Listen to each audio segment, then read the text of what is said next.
Le jour à la pharmacie a commencé comme commençant toujours. Les petites humiliations poliment, sous des néons trop éclatants pour l'honnêteté, avec une file qui avançait comme si elle avait mieux à faire que de m'emporter avec elle. Je restais là, mon sac à main calé sous le bras, celui qui émet un petit grincement de bâillement quand on ouvre la fermeture. Une ordonnance en papier pliée en trois, la signature recourbée de mon médecin brillant au bas de la page, comme un hameçon. L'air sentait l'alcool à friction et le chewing-gum à la cannelle. Une jeune mère berçait un bébé, décidé à avaler son propre poing. Un homme âgé discutait à voix basse avec un tensiomètre qui proclamait ses chiffres à haute voix comme un crieur public. Ça ressemblait à la salle d'attente de la vie tout le monde suspendu, tout le monde bien sage. Mon nom a clignoté sur l'écran au-dessus de nos têtes. En lettres vertes, Mablart Guichet 2. J'ai avancé. La fille derrière le comptoir a levé les yeux avec le sourire de quelqu'un qu'on évalue sur la qualité de son sourire. Elle avait des sourcils comme de la ponctuation et un cordon de badge couvert de pins en émel de minuscules arcs-en-ciel. Un chat à lunettes. Be kind. Retrait ou dépôt aujourd'hui, Madame Hart? Demanda-t-elle. Sa voix était douce, comme le lait sucré au fond d'un bol de céréales. Retrait, dis-je. Je fis glisser le papier. Il devrait y avoir un renouvellement pour mon lisinopril et une nouvelle ordonnance pour la solution du nébuliseur. Le médecin m'avait expliqué 2 fois la différence entre marque et générique. Je l'avais noté quand même. Quand on a déjà chuté une fois dans l'allée d'un supermarché et que des inconnus vous soulèvent par les coudes, comme si vous étiez une planche branlante, on apprend à tout écrire au lieu de faire confiance à la mémoire que les autres estiment perdue. Elle tapa. Les touches faisaient un bruit de papier. Pas le vieux cliquetis de la machine à écrire de mon mari, mais le bruissement de sécrètes qu'on empile avec précaution. « Je vois le lisinopril, dit-elle. Mais la solution pour nébuliseur est... Ses yeux passaient de l'écran à moi. Puis retour. Nous ne l'avons pas en stock. On peut commander, mais il faudra une semaine. Une semaine? Sur l'ordonnance, urgent, était souligné de la main nette de mon médecin. Les sifflements, il a dit de commencer ce soir. Les 2 dernières nuits avaient ressemblé à dormir à travers une paille. J'étais restée assise dans mon lit, synchronisant mes respirations sur le clignotement rouge et lent du porche du voisin. Je pensais à Fran et à ses bons poumons, et à sa manie de siffler la bouilloire juste avant qu'elle ne chante. Étrange. Les sons qui reviennent quand votre corps oublie comment faire une chose facile. La fille se pencha jusqu'à ce que je voie mon reflet au fond de ses pupilles. Une petite femme soigneuse, encadrée par la fatigue. « Je suis désolée, madame. Problème de chaîne de provisionnement, vous savez ?» Je me tournai vers le présentoir métallique où pendaient de petites cartes en plastique proclamant « Nous nous soucions de vous » en lettres nettes et joyeuses. Derrière le comptoir, des étagères de flacons blancs attendaient, identiques, obéissants comme des soldats. « Il y a une alternative ?» demandai-je. « Dosage different? Autre marque ?» Elle retapa. « Quelque part, une imprimant tout ça. Nous avons une ampoule de marque, finit-elle par dire, mais ce n'est pas pris en charge par votre mutuelle. Prix comptant, 212 $. 212, répétai-je.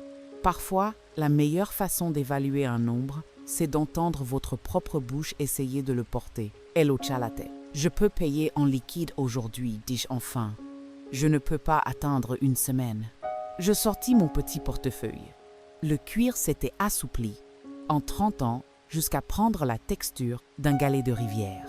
Je compta les billets avec soin, comme je compte les comprimés dans le pilulier du dimanche au samedi, touchant chacun de 2 doigts, en redressant les angles une chorégraphie d'attention.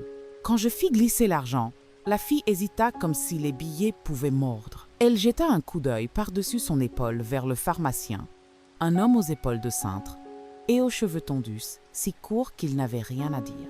Il leva les yeux, regarda à travers moi et acquiesça. La fille prit l'argent. Ses ongles étaient peints d'un rose pâle qui donnait à ses mains un air de n'avoir jamais été meurtri par la vie. « Je vais demander au pharmacien de le préparer, » dit-elle. « Donnez-moi quelques minutes, d'accord ?»« D'accord, dis. Je me décalai et observai la machine qui compte les pilules comme un enfant regarde un lave-linge hypnotisé par une rotation qu'on ne peut arrêter. Les minutes s'étirèrent. La mère au bébé, croque-point, se balançait en fredonnant une berceuse que je chantais à Carl quand il avait la coqueluche. « Hush, little baby, don't say a word » chantage à l'intérieur de ma bouche, sans sang. Un adolescent acheta un lait protéiné et un paquet de chewing-gum avec l'arrogance blasée de quelqu'un qui ne croit pas encore au fin. « Madame Hart ?» Le pharmacien m'appela lui-même. Son sourire n'avait pas reçu la formation de la fille. Il était mince, comme une cordelette trop serrée. « Oui ?» Il s'éclaircit la gorge. « Il y a un problème avec votre ordonnance. Mon médecin l'a faxé il y a plus d'1 heure, dis-je. C'est urgent. » Il croisa les bras. Certes, mais le fabricant de la marque vient d'édicter une nouvelle politique. Il limite les quantités pour les patients de plus de 70 ans, à moins d'une autorisation spéciale au dossier. Pas d'autorisation, pas de délivrance. Impossible de vendre au comptant. Derrière moi, le monde s'est tu. Même les tout-petits paraissaient se taire, comme si l'air savait qu'on lui demandait de porter quelque chose de lourd. « Je viens de payer », dis-je, la voix plus calme que mon sang. Il haussa une épaule, une petite arrogance. « Nous vous rembourserons sur la carte. » C'était en espèces. « Alors, à voir en magasin, dit-il. Vous pourrez l'utiliser pour d'autres articles. Je ne suis pas venu pour des bonbons ni du shampoing. »« Madame, dit-il, et voilà. Le mot qui ouvre 1000 petites dénégations. Les personnes âgées n'ont pas autant besoin de ce médicament qu'elles le croient. C'est souvent de l'anxiété, pas de l'asthme. Évitons la surmédication, d'accord? Nous vous protégeons. » Il l'a dit comme s'il attendait toute la journée de le dire. Il l'a dit comme une gentillesse qu'il n'avait pas l'effort de rendre aimable. La phrase fondait quelque chose en moi, mais pas avec la chaleur, pas avec le feu que j'aurais pu être ressenti à 50 ans, pas avec les larmes soudaines qu'on atteint d'une femme en chaussures souplées. Ça m'a fendu comme un bon couteau fin d'une paume-nez, sans remords. Je ne dis rien d'abord. Je pris une inspiration, une des déchirées, pour caler ma voix. Donc, pour être clair, dis du ton que j'employais quand un entrepreneur essayait de me vendre une chaudière inutile. Vous avez pris mon argent et vous refusez à présent de délivrer l'ordonnance écrite par mon médecin parce que vous avez décidé que je suis trop vieille pour en avoir besoin et vous ne me rendrez pas mon argent. Il leva les yeux vers le plafond comme si quelqu'un là pouvait le sauver de ses propres mots. « Politique du magasin, dit-il. Nous pouvons créditer votre compte client. Je ne veux pas de vos points, dis-je. Je veux mon souffle. » La fille tressaillit. Le pharmacien recula sa chaise sans bouger les jambes, dérivant comme une barque paresseuse. « Suivant, appela-t-il. » Je restai encore un moment, le temps de compter 212 raisons de rester debout. Puis je me retournai et partis. Pas parce que j'avais fini, parce que je commençais. Dehors, l'après-midi était mince et lumineux. Un soleil d'hiver incliné comme s'il avait ailleurs où aller. Je marcha lentement jusqu'à la voiture. Une main sur l'anse de mon sac, l'autre autour de la petite nébuleuse de colère que je sentais dans ma poitrine, qui s'étendait et se rétractait comme un deuxième cœur, plus jaune. Chez moi, je fis du café dans ma plus petite casserole et m'assis à la table en chêne, près de la fenêtre au sud de la table, avec une bosse de la taille de la première dent de Carl, parce qu'il y frappait une cuillère pour me faire rire. Je sortis un bloc jaune, de ceux avec une marge verte en haut, et j'écrivis, en capitale lente et soignée, le jour où ils ont voulu prendre mon soufflet. En dessous, je fis une liste. Appelez Dr. Loomis, demander alternative plus authorization urgent. Appelez la mutuelle, demander dérogation de prise en charge. Notez les noms, déposez plainte. Ordre des pharmaciens nom, date, parole. Banque, retirer les addons, des comptes et cartes, avocate. Revoir la procuration.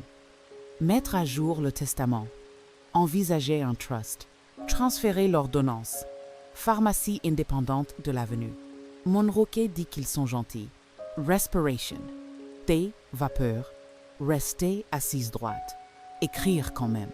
J'ai écrit cela parce que j'ai appris que l'écriture est une sorte d'oxygène. L'ancrer est une discrète défiance. Si vous posez une chose sur le papier, elle doit vous regarder dans les yeux.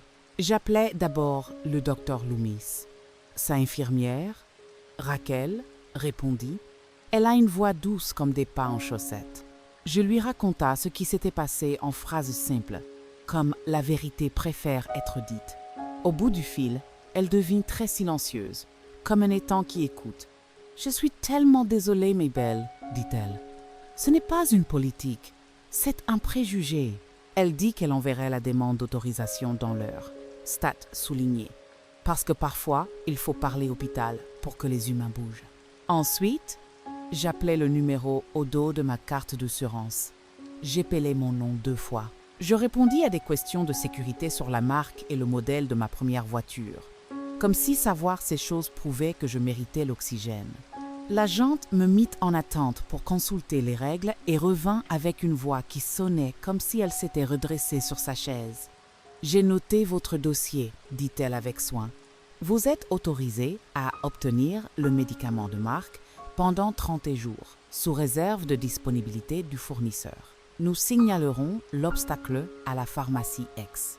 Si vous avez besoin d'un délivrement immédiat, je peux localiser une pharmacie indépendante qui a du stock. Avenue Monroe? Demandai-je. Avenue Monroe, confirma-t-elle. Quelqu'un, quelque part, avait entendu ma liste. Puis j'appelai la pharmacie du supermarché et demandai la responsable. Une nouvelle voix répondit, plus aiguë, fragile. Vous pouvez déposer une plainte en ligne, dit-elle. Mais je dois vous prévenir, c'est notre pharmacien le plus expérimenté. J'en suis sûre, dis-je. L'expérience n'est pas le jugement. Vous élevez la voix. Non, dis-je doucement. J'accorde la vôtre. Un déclic. Elle avait raccroché. Bien, pensais-je. On en a fini d'essayer d'adoucir ça. Je composai le numéro de l'ordre des pharmaciens. Une femme nommée June répondit. Elle sonnait comme quelqu'un qui a tout vu 2 fois. Je raconta l'histoire sans sel ni sucre. Elle demanda les noms. Je les donnai. Elle demanda les heures. Je les avais. Elle demanda ce qu'il avait dit, exactement. Et je lui rapportai qu'un pharmacien en blouse immaculée m'avait dit « Les vieux n'ont pas autant besoin de ce médicament qu'ils le pensent. C'est souvent de l'anxiété. » Elle expira un son qui n'était pas tout à fait un soupir. « Nous prenons très au sérieux les dossiers à dit et à fait, » dit-elle. « Vous aurez un courriel de moi avant 5 heures. Il nous faudra une déclaration écrite. N'y retournez pas. Je signalerai aussi votre plainte au service fraude et gaspillage de l'assureur pour l'espèce. » Fraud? S'ils ont refusé de délivrer et ne remboursent pas l'espèce, dit-elle. C'est du vol drapé de politique. Après avoir raccroché, je me fis un thé au miel. Non parce que ça aide, mais parce que le rituel aide. Je restai un moment à regarder le coin où vit la photo de Frank. Il porte le pull que j'ai tricoté l'hiver, où la chaudière roquettait, et où les murs ont brièvement pleuré avant de se ressaisir dans leur péchant stoïque. Tu te rends compte, demandai-je à son image, de l'audace d'un garçon qui dit à une femme ayant élevé un fils à travers le long décembre du chômage, de la chimio et des ajustements d'hypothèque qu'elle n'a pas besoin de respirer. Frank ne répondit pas, comme ne répondent pas les maris morts. Mais l'air de la cuisine semblait légèrement plus de mon côté. Puis je fis quelque chose que je remettais depuis des mois non, parce que je ne savais pas, mais parce que savoir a un coût comme les médicaments nécessaires. Je sortis la boîte ignifugée du placard du couloir et la posai sur la table. Son contenu m'était familier. Des documents à bordure, des papiers avec des mots qui pèsent plus lourd que d'autres, une clé qui n'ouvre plus rien sinon la mémoire. Je sortis la procuration que j'avais signée 3 ans plus tôt, après ma chute. À l'époque, Carl se tenait de l'autre côté de cette table, les yeux brillants de bonne intention et d'ignorance. « Au cas où, maman, avait-il dit, on n'en abusera jamais. Ils n'ont jamais l'intention, je crois. C'est ce qui rend la chose si facile. » J'appelais Lena ma voix sûre en matière juridique. Elle était la voisine d'une voisine, de celle à qui l'on fait de grands signes à l'église, et chez qui, un jour, on se retrouve avec une pile de papiers et des excuses qu'on ne doit à personne. « Venez demain à 10 heures, dit-elle. Apportez tout. On va vous rendre les clés de votre vie. » Voici ce que je veux vous dire à propos de mes 68 ans.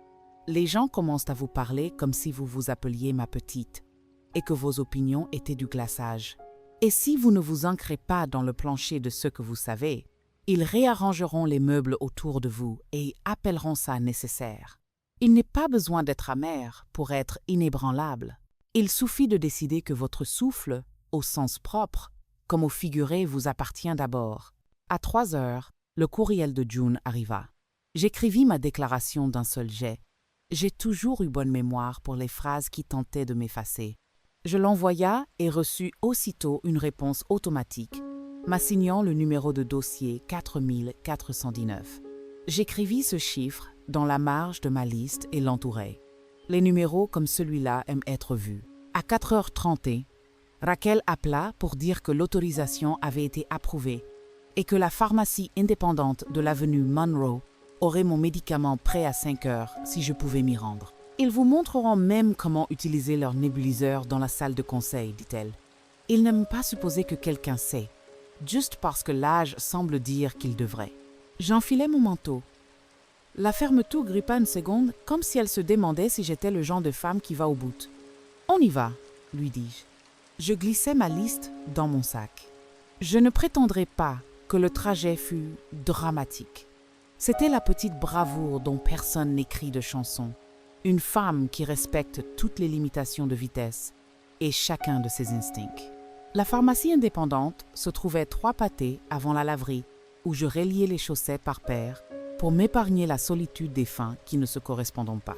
La clochette au-dessus de la porte ne sonnait pas comme une cloche. Elle sonnait comme un petit rire. La femme derrière le comptoir avait mon âge.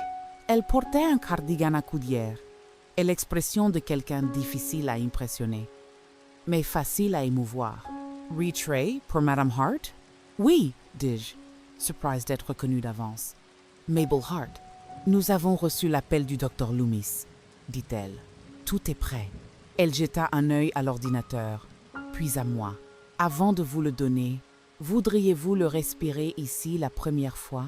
Pour certaines personnes, ça diminue l'anxiété. » J'ai eu envie de dire.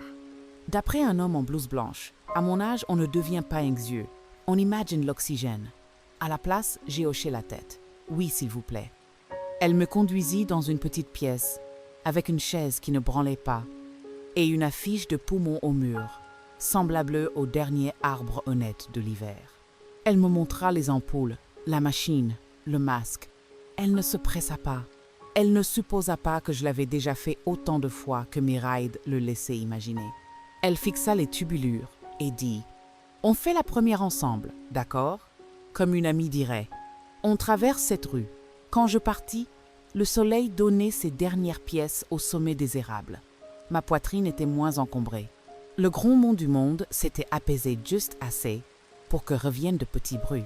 Le clic de mon clignotant, le chuchotis de la radio qui n'arrivait pas à trouver une station, et puis, au bord du quartier, un son que j'aimerais prétendre inventer le début de l'orchestre du bon Dieu des oies, qui enfilait le ciel comme une phrase refusant de s'interrompre au milieu. À la maison, je réchauffais une soupe. Je la mangeais debout au comptoir, avec une cuillère qui appartenait à ma mère. Mon téléphone tinta un message de Carl. « Salut, maman, commençait-il. Comme on commence quand on veut que vous soyez plus douce qu'on ne l'a prévu. On m'a dit que tu étais passée à la pharmacie aujourd'hui. Jody dit que tu as peu être surréagi. Elle a vu un post sur le groupe du quartier. On peut parler avant que tu n'en fasses toute une histoire? On n'a pas besoin de drame en ce moment. Surréagi. Le mot s'assit sur ma chaise de cuisine sans demander. Je regarda l'horloge. Puis la lampe, l'ancienne fissure du plâtre, la femme dans le reflet de la fenêtre, qui n'est plus la jeune mère dont il se souvient, pas celle qui mesurait la distance entre une fièvre et un baiser. Je répondis seulement 2 mots. Pas ce soir. Je dormis cette nuit-là comme une marée lente. Pas de rêve. Juste l'aller-retour régulier d'un corps qui fait son travail en silence. Le lendemain matin, j'enfilai mon pantalon marine, qui ne froisse jamais, et mon cardigan au bouton en nacre, qui ressemble à de fines lunes. Quand on s'apprête à reprendre ce qu'on a cédé trop bon marché, on ferme tous les boutons. Le cabinet de Lena sentait le papier neuf, une odeur qu'on ne triche pas. Elle me serra dans ses bras. Ce n'est pas une femme qui étreint, c'est pourquoi c'est la compta. Nous étalâmes mes documents sur son bureau comme des cartes. Procuration d'abord, dit-il. La révoquer. Aujourd'hui. Elle acquiesça. On la révoque maintenant. Je notarise. Elle fit glisser des papiers vers moi avec un stylo qui écrivait comme un ruisseau au printemps. On mettra aussi à jour votre mandat de protection de santé, ajouta-t-elle d'un ton léger. Pas question que des enfants Adam parlant à votre place dans une salle blanche pendant que l'inconnu note tout. Nous avançâmes dans le reste comme une petite armée au meilleur brushing. Autorisation bancaire annulée, bénéficiaire modifié, testament actualisé, trust rédigé avec instructions claires. Que ce qui reste ira là où les mains ont été honnêtement ouvertes le foyer pour femmes de Greenway, la clinique senior, qui triple vérifie chaque ticket modérateur au comptoir et écrit des reçus avec des stylos qui ne se vident jamais. La bibliothèque où l'on peut encore chuchoter à sa chaise préférée. Quand nous eûmes fini, ma main me lançait un peu d'avoir tant signé mon propre nom. C'était une bonne douleur, comme un muscle qu'on avait oublié capable de lever encore.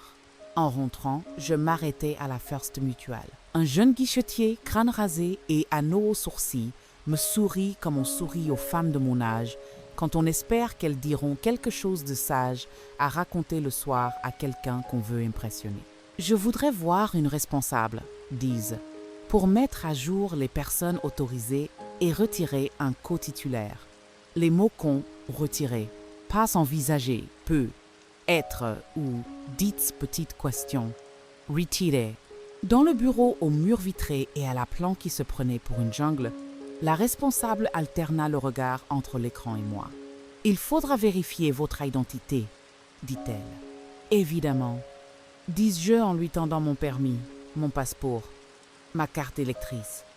Je ne tense pas ces trois-là à n'importe qui. En les faisant glisser, j'ai senti le poids de mon propre nom d'État me retomber dans la main, comme un oiseau qui se souvient où est le nid. Nous retirâmes Carl et Jody de tout. Sauf du forfait familial, je gardais ça pour la fin exprès. Je voulais passer cet appel quand je pourrais entendre leur silence arriver. « Vous voulez une nouvelle carte ?» demanda la responsable. « Et de nouveaux identifiants en ligne ?» « Les deux, dis-je, et de nouvelles questions de sécurité. Rien qu'un enfant ou un meilleur ami ne pourrait deviner, même s'il voulait essayer. De retour, je fis un pot au feu, car la force ne se résume pas aux signatures et aux attestations. Parfois, c'est de la viande qu'on coupe avec le côté de la cuillère. La maison se remplit de l'odeur des oignons qui font dans quelque chose qu'on aimerait porter en parfum. Kay, la voisine, passa avec son escabeau pour emprunter une tasse de sucre et repartit avec un bol de ragoût et ma promesse d'aller enfin à la soirée poésie dont elle me parle depuis un an. « Tu as l'air plus grande, dit-elle sur le pas de la porte. « Je le suis, dis-je, surprise de l'entendre à voix haute. Quand le téléphone sonna à 7 heures, j'étais prête. Le nom de Carl s'alluma sur l'écran comme une fusée de détresse et un dessin d'enfance à la fois. « J'ai parlé à Jody, dit-il sans bonjour. Elle est furieuse que tu aies essayé de faire virer ce pharmacien. Il est là depuis 10 ans. Tout le monde l'adore. Je n'ai essayé de faire virer personne, dis-je. J'ai essayé de m'assurer que la prochaine femme qui me ressemble puisse respirer. Mais man, soupira-t-il le même souffle qu'à Hion, quand je l'avais fait s'excuser auprès de Madame Colling pour les almonds Joy chippés dans son saladier d'Halloween. Tu grossis les choses. Elles sont grosses, dis-je. Elles ont exactement la taille de nos poumons. Tu n'avais pas à le signaler. Tu aurais pu attendre une semaine ou m'appeler pour que je t'emmène. Il y a 100 façons dont j'aurais pu me rapetisser pour m'ajuster à ton confort, Carl, dis-je. Je suis fatiguée d'être ingénieuse à me rétrécir.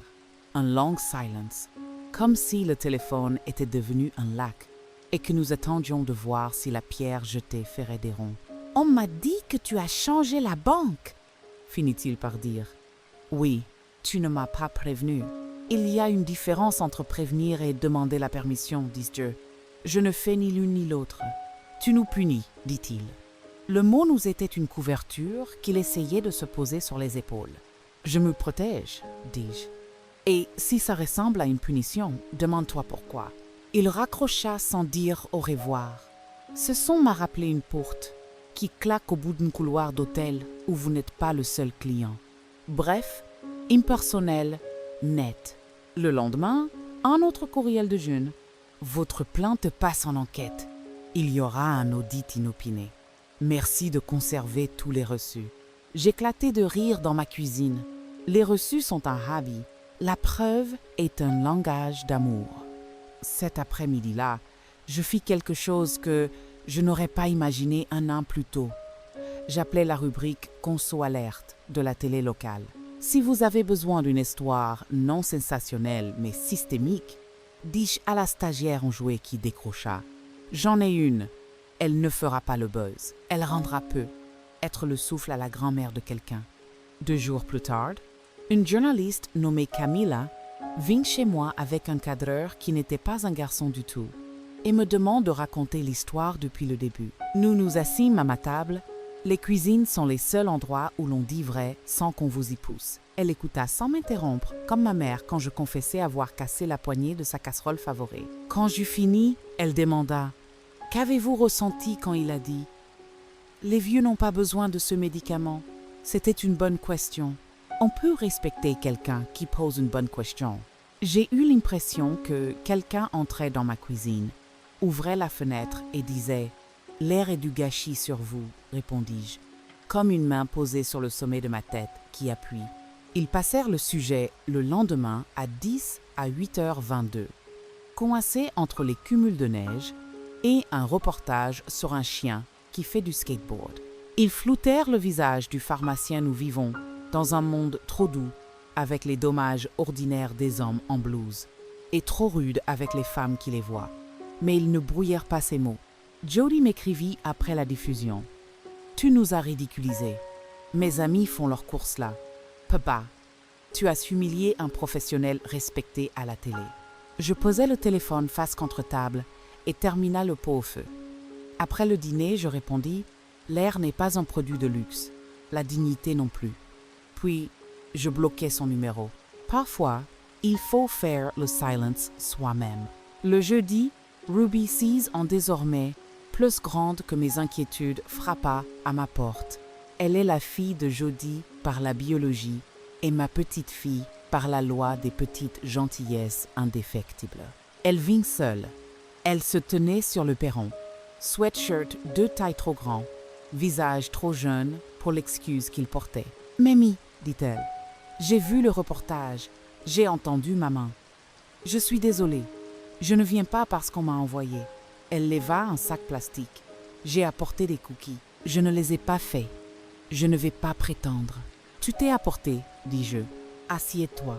Nous nous assîmes à la table de la cuisine avec les cookies et 2 tasses de thé. Elle me dit qu'elle dessinait davantage, que sa prof d'art lui disait qu'elle avait un bon œil pour la vérité, une phrase que j'avais envie de broder sur tout ce qu'elle possède. « Papa dit que tu as surréagi, dit-elle enfin. Maman dit que tu en as fait trop. Moi, je pense que c'était exactement la bonne taille, que tu as ajusté la pièce à la vérité et pas l'inverse. » Je regardais sa bouche tracer ses lignes prudentes.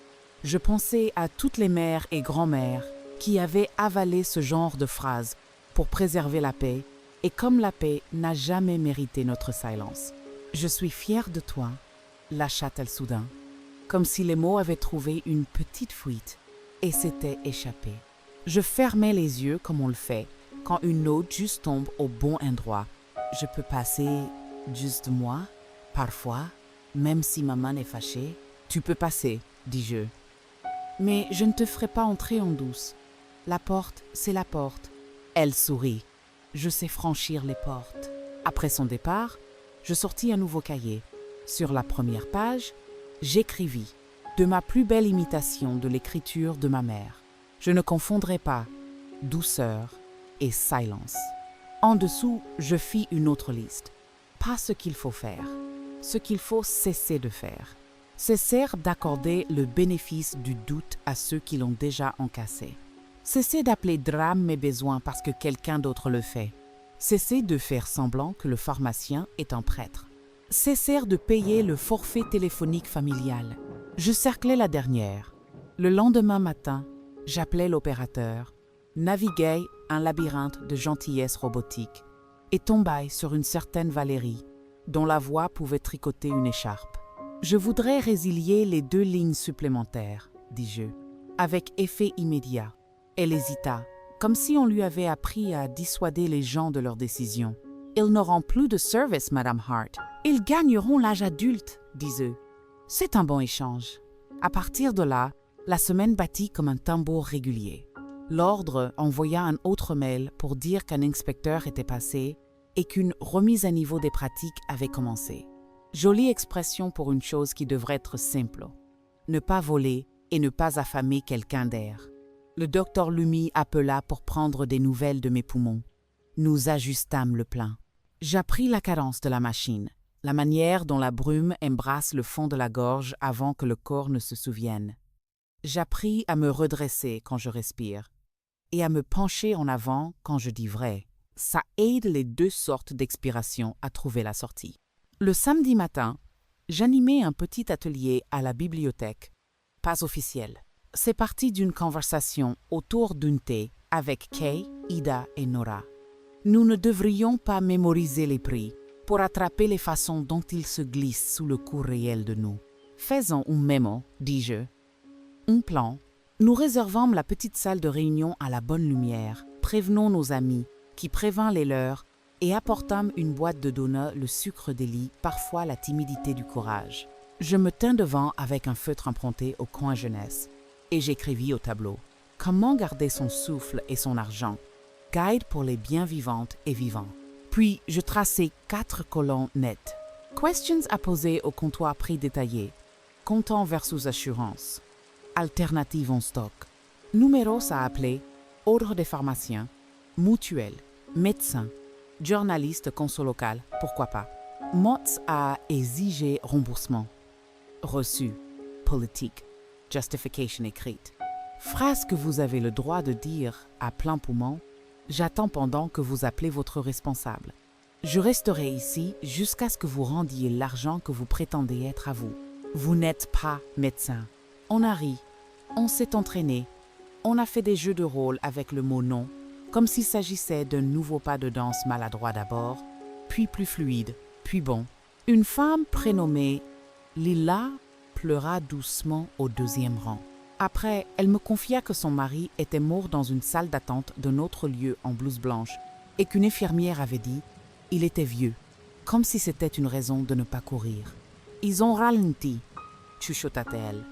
Je l'ai vu. Nous posâmes nos paumes sur la table, petit cercle de personnes dont les cœurs ont survécu à tant de choses, et nous prononçâmes les noms de celles et ceux qui auraient dû avoir un souffle de plus. Nous ne les avons pas dit comme des fantômes. Nous les avons dit comme des consignes. Le dimanche, une lettre de la chaîne pharmaceutique arriva. En tête corporate, cette police juridique qui croit que Times New Roman est une personnalité. Nous déplorons votre expérience. Commençait-elle la manière de s'excuser quand on tient à garder son salaire et ses illusions. Nous procéderons à une formation supplémentaire afin de nous assurer que le personnel utilise un langage approprié lors du conseil aux patients âgés. Âgé, ce n'est pas le mot que je choisirais. Mais me voilà, pas jeune, pas fini, âgé comme un arbre, anneaux profonds, racines qui n'ont pas peur du vent. Je tins la lettre au-dessus de la poubelle. Puis je la glissai dans un dossier intitulé « Historique » derrière les documents du trust et le nouveau mandat de santé, comme un compte moral qui connaît sa place. Carl n'appela pas de la semaine. Jody n'envoya pas de SMS les numéros bloqués, fabriquent leur propre chance. Ruby passa 2 fois. La seconde, elle apporta un croquis. C'était moi la bibliothèque, feutre en main, menton relevé.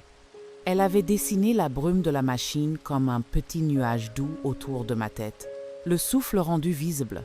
En dessous, elle avait écrit, de sa petite écriture assurée. Toujours là. « Je peux l'accrocher » demandai-je. « Dans la cuisine, dit-elle.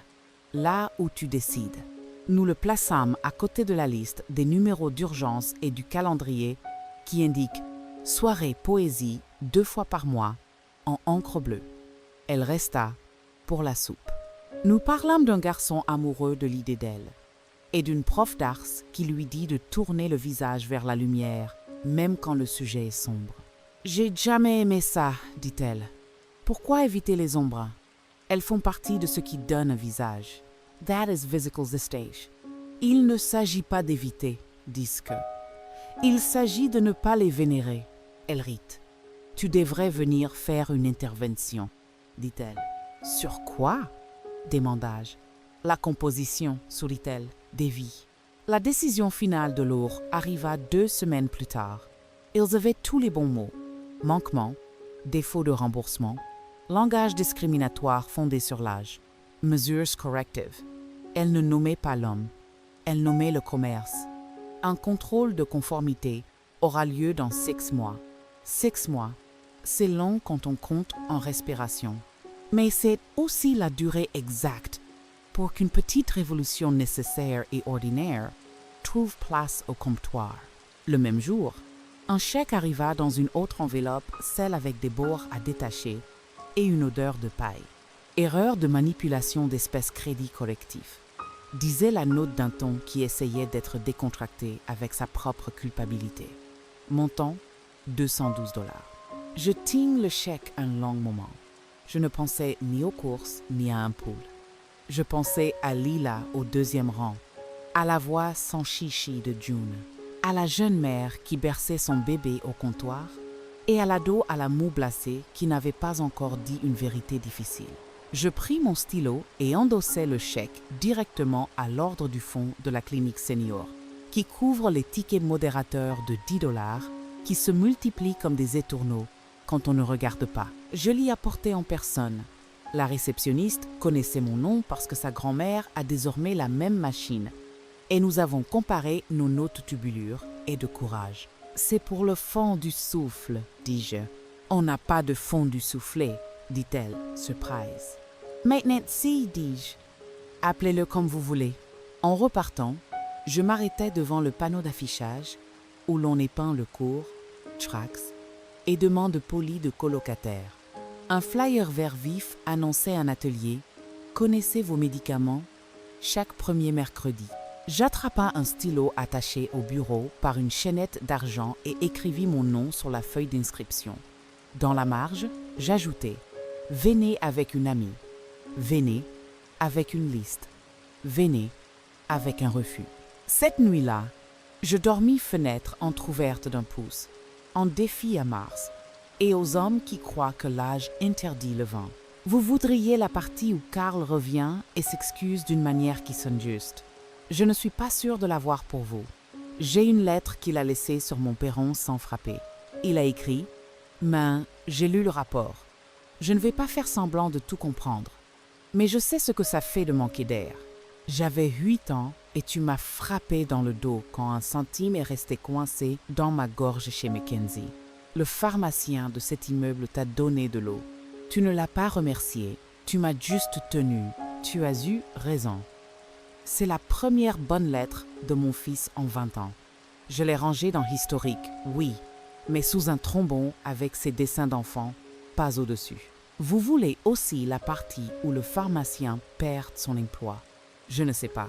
Je sais que 3 samedis après la lettre de l'ordre, je me suis garée avec un café et j'ai observé des femmes et des hommes plus âgés entrer et sortir sans hâte ni visage de verre, en ressortant la tête haute et les sacs légers. Coïncidence? Peut être.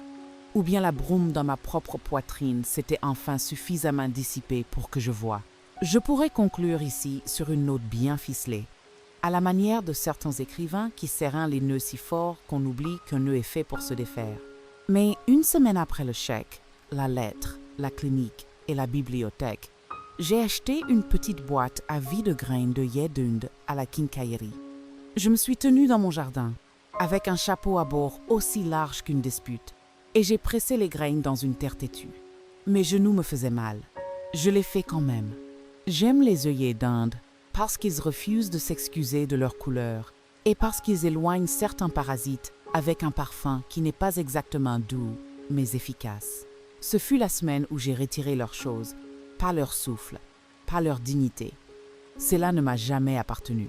J'ai retiré leur accès, leur place présumée à ma table, leurs mains faciles dans mon porte-monnaie, leur numéro sur mes comptes, leur attente que mon silence entoure leur confort, comme de la mousse. J'ai retiré l'habitude d'appeler confusion ce qui blesse. J'ai retiré la porte par laquelle ils s'invitaient sans frapper. J'ai gardé d'autres choses.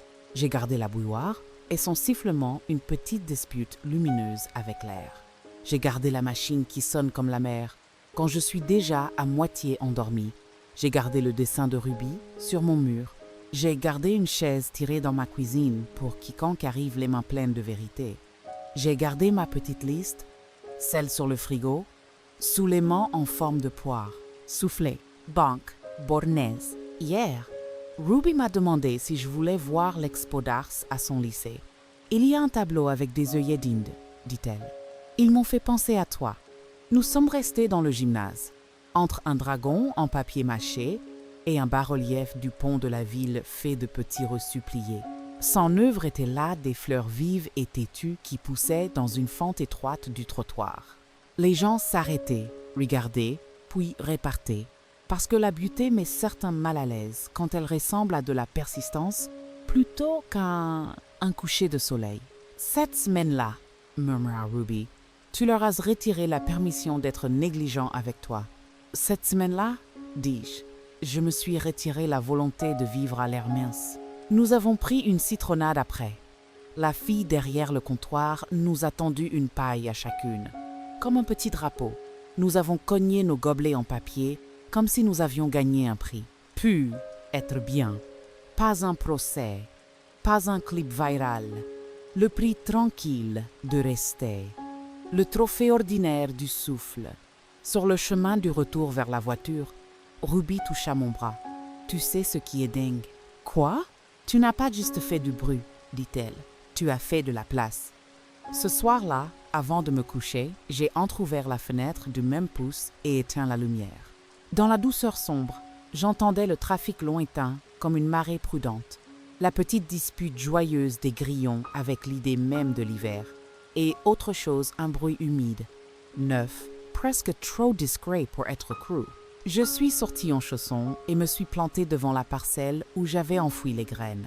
Le jardin était noir, sauf la pâle suggestion de lune sur la clôture. Je me suis agenouillé, les mains fouillant une terre qui a gardé des secrets plus longtemps que mon âge. Son odeur était un évangile. J'ai penché l'oreille, comme une gamine. Ridicule peut être, mais ça semblait juste. Le sang ne venait pas d'en dessous. Il venait de moi, et des petites feuilles que je ne voyais pas encore, et de la loi tranquille du monde qui dit que tout n'a pas besoin de permission pour continuer vers la lumière. Au matin, les premières pointes vertes étaient là, pas plus grosses qu'un ongle, jaillissant avec la certitude d'une promesse qui se moque qu'on y croit. J'ai fait du café, j'ai respiré, j'ai appelé la pharmacie indépendante pour les remercier de la façon dont ils parlent à des poumons qui ne leur appartiennent pas. Puis j'ai appelé la bibliothèque pour réserver la salle pour le premier mercredi à venir. Et après avoir raccroché, j'ai écrit une chose de plus au bas de ma liste sous les poires, d'une main plus sûre que la semaine dernière. Laissez la porte ouverte, mais seulement pour celles et ceux qui frappent. Je la regardai longtemps, puis j'enfilai mon cardigan aux lunes et les chaussures qui me rendent brave, et je sortis sur mon perron m'asseoir au soleil honnête, comme une femme qui se rappelle l'exacte taille de son souffle et qui refuse désormais de le marchander contre le confort de qui que ce soit.